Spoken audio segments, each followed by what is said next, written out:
On fait une petite entorse à notre protocole habituel avec vous, Azeb, Raphaël et Michel C. Bonsoir. Bonsoir. Bonsoir. Oui, parce Bonsoir, que, comme c'est jour de vote, on ne peut pas analyser la politique canadienne. Quoique Donald Trump s'est un peu mis le nez dans notre campagne électorale encore aujourd'hui. On va aller voir sa publication ce matin sur son réseau Truth Social. Donc, il dit « Bonne chance au grand peuple du Canada.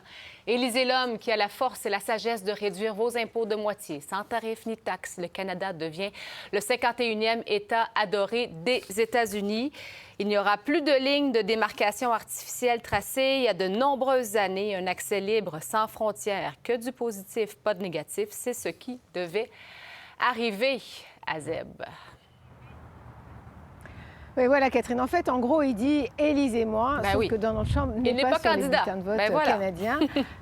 Voilà, il n'est pas candidat. Mais il répète, il dit rien de nouveau sur son message. Il dit encore que le Canada est subventionné par les États-Unis, alors que c'est pas vrai, que c'est un déficit budgétaire.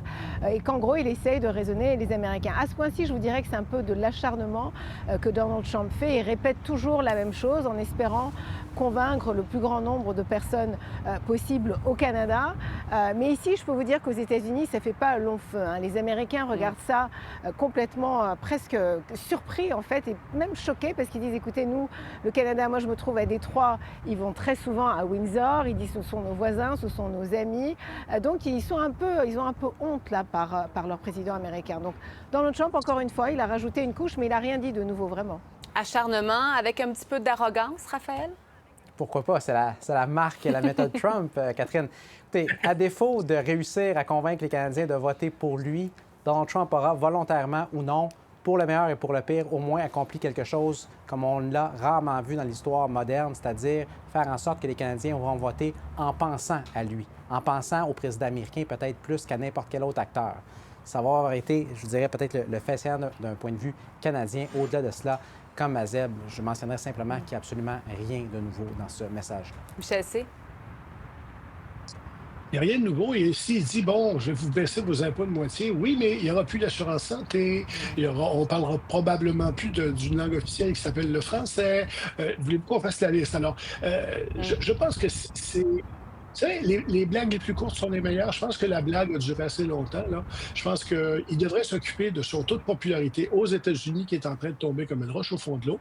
Ce serait probablement meilleur pour lui que de continuer cette blague-là. Oui, on y reviendra d'ailleurs à son taux de popularité aussi un petit peu plus tard dans ce panel. Il y a une histoire qui fait beaucoup réagir aujourd'hui aux États-Unis. Donc, 3 enfants de nationalité américaine qui ont été expulsés au Honduras avec leur mère. On va aller entendre Tom Homan un petit peu plus tôt. Il est le tsar de la frontière, le responsable de la frontière.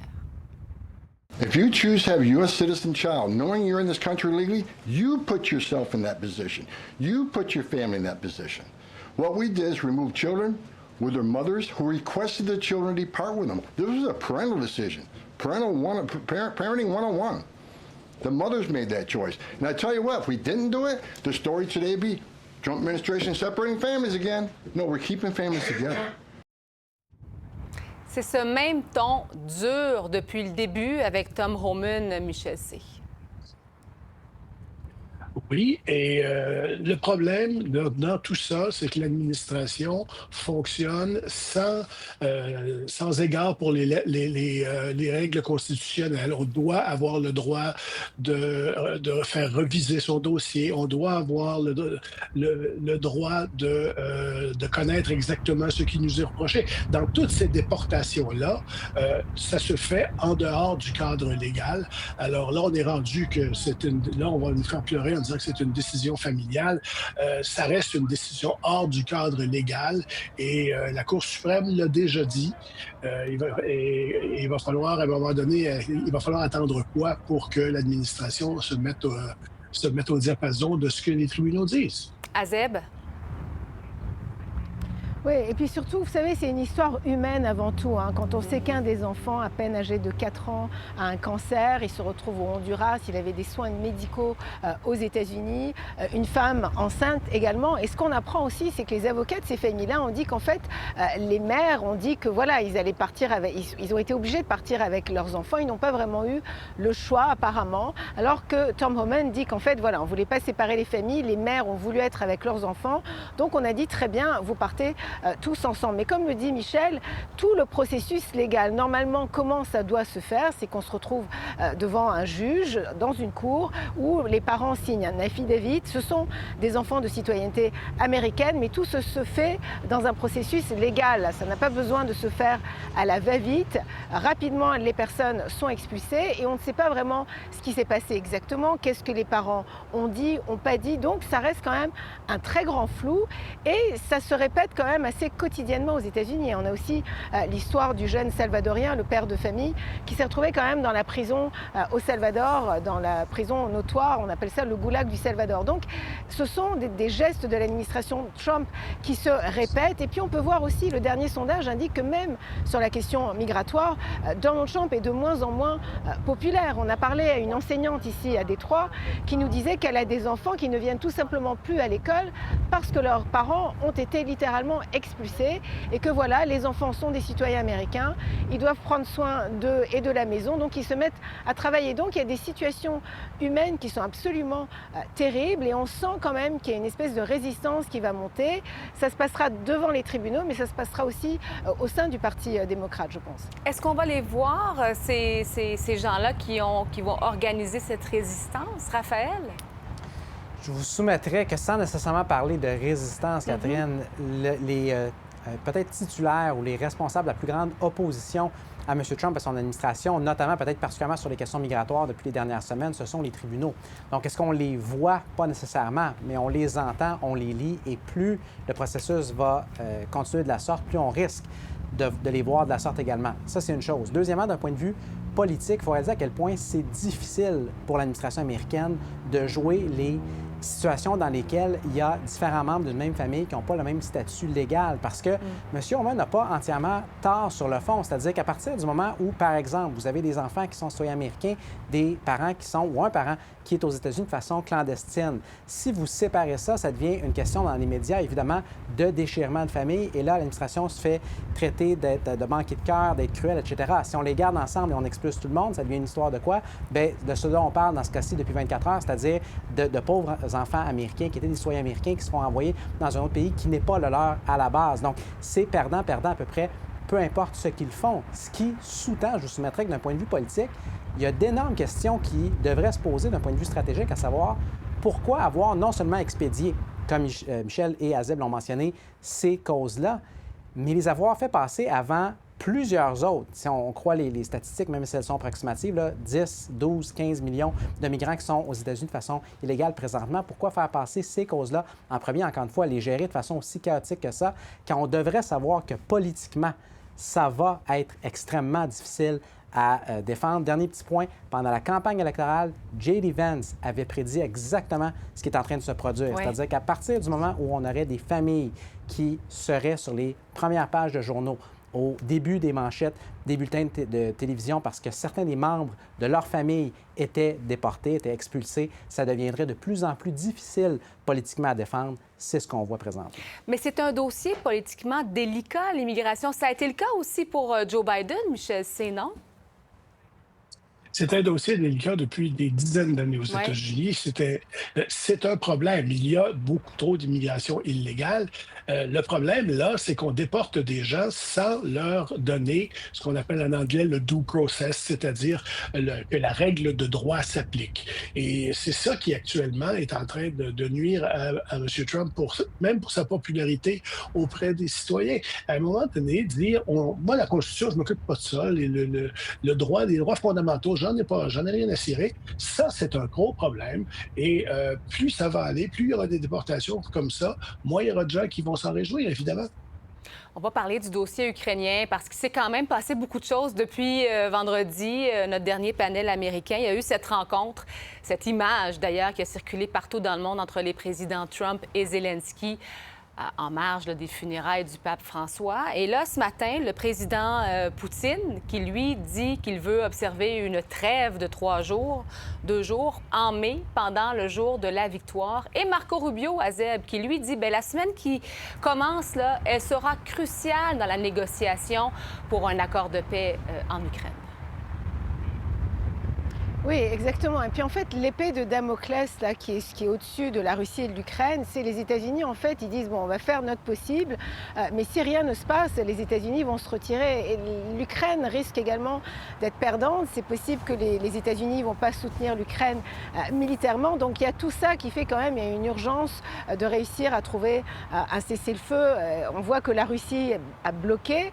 Là, c'est un 3 jours de répit que Vladimir Poutine a bien voulu accorder à Volodymyr Zelensky, mais est-ce que ça va changer quelque chose pour la suite des choses? Donald Trump a dit que dès les premières heures de son mandat en tant que président, la guerre Russie-Ukraine va être terminée. Et là, on est au 100e jour. Et c'est toujours pas, voilà, c'est toujours pas terminé. Ils sont toujours en train de négocier. Donald Trump l'a dit ouvertement qu'il estime que la Crimée, voilà, c'est fini pour l'Ukraine, ça devrait appartenir à la Russie, que 20% du territoire occupé devrait être toujours occupé. Finalement, le fait que Volodymyr Zelensky devrait un peu accepter les frontières d'aujourd'hui, et c'est aussi ce que J.D. Vance a dit, ce à quoi Volodymyr Zelensky résiste. Donc, on n'avance pas beaucoup sur ce dossier-là. C'est sûr qu'une trêve, c'est toujours bien. Qu'est-ce qui va se passer durant cette trêve? Est-ce qu'ils vont arriver à s'entendre sur un compromis? Donc, c'est à suivre. Mais le fait qu'il n'ait pas réussi à régler ce conflit-là, non pas juste en 24 heures, mais ça va faire 100 jours demain, la nouvelle présidence, ça doit l'agacer, ça, Raphaël, Donald Trump. On le voit. Et on le voit dans ses tergiversements sur la place publique. D'un côté et de l'autre, là. Exactement. Un jour, il est frustré par rapport à M. Poutine, le dit. Le lendemain, par rapport à M. Zelensky, le dit. Et c'est ce qu'on voit depuis des semaines. Je vous soumettrais qu'Azeb est encore plus charitable que moi en disant qu'on n'avance pas beaucoup. Je vous soumettrais que oui, on se parle. Mais sur le fond, il n'y a aucune indication comme quoi on a avancé d'un pouce d'un côté ou de l'autre. La Russie a exactement les mêmes demandes que c'était le cas quand M. Trump est arrivé en fonction et n'a pas bougé d'un iota par rapport à ces revendications-là. De l'autre côté, l'Ukraine n'a pas non plus bougé d'un iota en public ou de tout ce qu'on en comprend en privé pour céder quoi que ce soit dans cette liste-là à la Russie.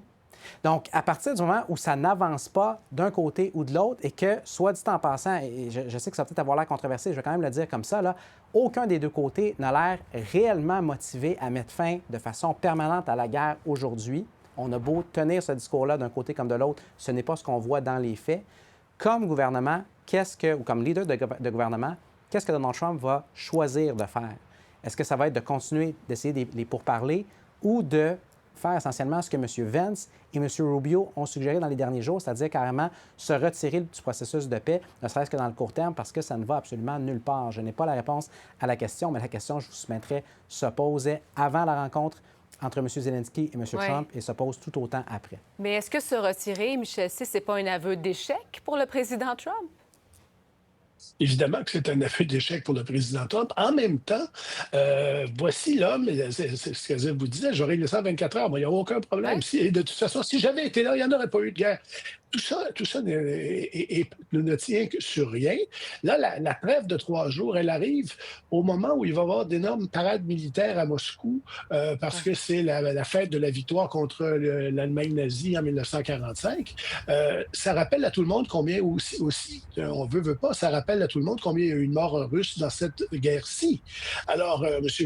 Poutine essaie justement qu'on n'ait pas de mauvaises nouvelles pendant ces jours-là qui sont une grande fête nationale en Russie, mais la réalité des choses, c'est que cette guerre-là qui devait gagner en quelques heures, disait-il, puis prendre Kiev, ce serait fini, dure depuis des années maintenant, il y a des pertes de vie des deux côtés pendant ce temps-là et que ça rend le régime de M. Poutine, même si les élections ne sont pas vraiment démocratiques dans ce pays-là, ça rend le régime de M. Poutine de moins en moins populaire.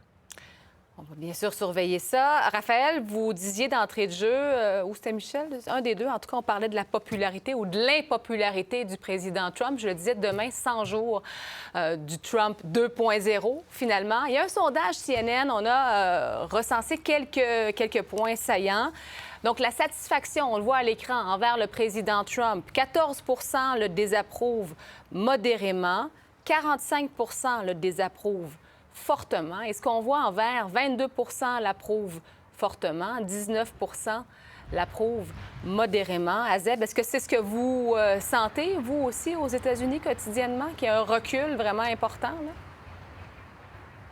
Oui, la facture de l'épicerie, ça n'a pas vraiment changé. Le coût de la vie, c'est toujours le même. Donc, Donald Trump, le seul enjeu où il reste en majorité, c'est sur la question du genre. Mais tout le reste, que ce soit l'immigration, les tarifs, l'économie, les gens sont déçus, insatisfaits. Mais est-ce que ça va changer quelque chose à Donald Trump, ces sondages-là? Peut-être pas vraiment. Je pense qu'ici, on se concentre sur les 100 prochains jours, parce que là, encore une fois, Donald Trump, cet après-midi, va signer des décrets pour renforcer encore plus les forces de l'ordre qui vont arrêter des migrants.